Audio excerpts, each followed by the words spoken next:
Maintenant, je vais donner la parole au professeur Thierry Potcher qui va nous entretenir des principes et des difficultés de la mise en place d'un centre de simulation. Donc, c'est une expérience vécue. Thierry, tu as la parole. Mesdames, Messieurs, bonjour. Je dois d'abord remercier les organisateurs de m'avoir invité à parler sur l'organisation d'un centre. Je dois d'abord vous prévenir que notre centre de simulation pédagogique n'est pas encore ouvert, ce qui fait que le bilan que je vais vous présenter sera partiel. D'autre part, ce que je vais vous présenter est malheureusement bien plus terre-à-terre que ce que vous venez de voir. C'est la raison pour laquelle je vous demande un peu votre indulgence. Néanmoins, je pense que le fait que notre centre ne soit pas encore mis réellement sur pied est quand même quelque chose pour nous qui a été un atout, dans la mesure où, il y a maintenant plus de 2 ans, le doyen de la faculté m'a demandé de mettre sur pied ce centre de simulation pédagogique. Et à cette occasion, nous avons décidé ensemble de constituer un groupe qui allait travailler sur ce thème, et un groupe multidisciplinaire qui incluait bien sûr des enseignants concernés au premier chef, mais aussi des gens qui avaient déjà acquis une certaine expérience. Je veux parler, par exemple, des personnels médicaux et paramédicaux du CESU. Ce groupe a pu ainsi travailler et réfléchir.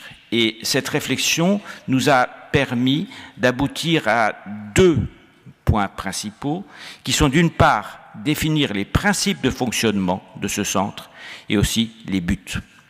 Alors, en ce qui concerne d'abord les principes de fonctionnement, il nous a paru fondamental de dire que ce centre sera ouvert aux différentes spécialités médicales, bien sûr, mais aussi aux différents métiers avec qui les médecins vont travailler dans l'optique d'une activité professionnelle, excusez-moi, dans le domaine de la santé. Et je pense par exemple à tous les paramédicaux, aux pharmaciens, aux dentistes, à tous ceux avec lesquels nous avons à travailler. Ceci nous permet d'anticiper un peu ce qui sera dans la vraie vie. La deuxième chose, c'est que ce centre va fonctionner, va avoir joué une activité de simulation, d'une part à tous les niveaux de formation pédagogique, qu'il s'agisse de la formation initiale, même débutante, à la formation continue, donc à tous ces niveaux. Ensuite, ce que nous avons acté d'emblée, c'est la possibilité d'ouverture vers la recherche pédagogique. Nous avons considéré que cet outil est un outil de formation incontestable, mais c'est aussi un outil très important pour la recherche pédagogique. Le but étant aussi d'apprendre non seulement du savoir-faire, mais comme ça a été déjà dit largement, avoir aussi l'apprentissage du savoir-être. Et enfin, ce que nous allons aussi utiliser, c'est la possibilité d'utiliser des élèves comédiens pour travailler avec nous. Une fois qu'on a défini un peu ces principes, il nous paraît important de vous expliquer la chronologie du développement de notre centre. Nous sommes actuellement dans ce qu'on appelle la phase 0. La phase 0, ça veut dire qu'en fait, un certain nombre d'enseignements, de simulations ont déjà lieu. Ils ont lieu dans des sites du CESU, bien sûr, mais aussi dans des sites un peu délocalisés, des salles d'opération, ou alors, par exemple, des chambres en réanimation. Ceci est une première chose. La deuxième chose, c'est que le groupe qui a travaillé a essayé de faire en sorte que le concept de simulation pédagogique sorte un peu de ce petit groupe. Donc nous avons réalisé une action de formation sur la pédagogie au niveau de la faculté de médecine, et aussi nous avons lancé des actions grand public. La deuxième étape qui va commencer, on l'espère, qui va ouvrir avec l'ouverture d'un centre de simulation de niveau initial, une surface de 300 mètres carrés, se fera à la rentrée.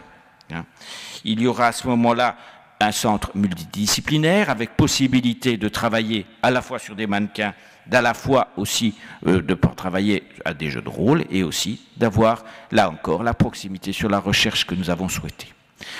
Dans 2 à 3 ans, nous allons cette fois-ci développer un centre beaucoup plus ambitieux, avec une surface beaucoup plus importante et qui va se développer dans ce qui ça se rappellera l'IHU, qui est un institut hospitalier universitaire qui va se créer à Strasbourg, dans lequel nous aurons, si tout va bien, une surface importante, permettant de continuer à faire ce que nous saurons déjà faire sur le plan de la simulation, mais aussi de travailler dans d'autres domaines, dans la mesure où ce centre se situera à proximité de structures d'innovation extrêmement importantes sur le plan chirurgical, mais aussi de la possibilité de travailler en coopération avec une école d'ingénieurs biomédicaux. Nous aurons la possibilité à ce moment-là de travailler, à la fois de faire de la recherche pédagogique, mais aussi de la recherche technique sur des nouveaux matériaux.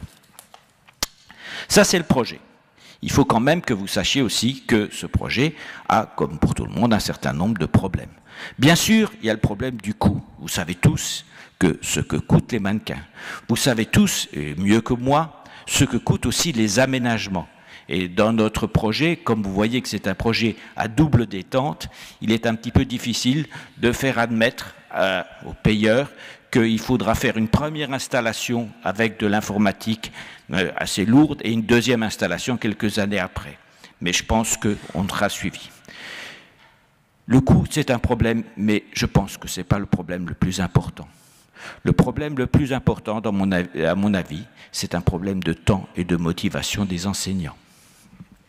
Vous êtes bien placé pour savoir que l'enseignement par simulation se fait par petits groupes, nécessite un temps important de préparation, de débriefing et une formation très importante des enseignants. Donc, actuellement, nous bénéficions du soutien d'un petit groupe, mais dans la mesure où le nombre de nos formations que nous réalisons comme ça est assez modeste, ça peut aller. Mais notre projet est ambitieux, et comme il est ambitieux, il va falloir que nous arrivions à convaincre beaucoup de nos collègues des possibilités qu'offre la simulation dans leur spécialité. Et puis, il y a un autre problème qui a déjà aussi été évoqué, c'est le problème pédagogique. Quels sont les thèmes à enseigner avec la simulation? Quelles sont les modalités d'enseignement, d'utilisation de la simulation pour un enseignement multidisciplinaire? C'est parfois assez difficile à réaliser, mais je pense que ça aussi, nous allons pouvoir progresser. Parce qu'en fait, je pense que nous sommes tous conscients que les enjeux sont majeurs. Nous avons récemment organisé une séance de simulation pédagogique dans les journées médicales de Strasbourg sous forme d'un atelier et nous avons été extrêmement étonnés de voir le nombre de médecins généralistes qui se sont inscrits. Nous avions 2 séances et on était dans une situation dramatique puisqu'on avait plus de 50 médecins qui s'étaient inscrits. Il est bien évident que dans ces conditions, on n'a pas pu faire quelque chose qui se rapproche de la simulation telle qu'on la rêve. Mais il faut bien reconnaître aussi que, finalement, la simulation nous montre bien que les modalités de l'enseignement changent complètement. Il faut former les enseignants. Il faut former les enseignants à construire un scénario. Il faut former les enseignants à apprendre à faire un débriefing ou à gérer un jeu de rôle. Je crois que c'est un enjeu fondamental pour notre faculté et pour toutes les autres. Je pense qu'il faut bien que nous reconnaissions que les apprenants sont, eux, particulièrement conscients de ce qu'apporte la simulation, même si certains enseignants sont un peu encore réticents. Et je crois qu'en conclusion, il faut bien que nous nous rendions compte que si la simulation ne se développe pas dans des structures d'enseignement, les apprenants le sauront et iront apprendre ailleurs. Voilà ce que je voulais vous dire et je vous remercie de votre attention. Merci beaucoup Thierry.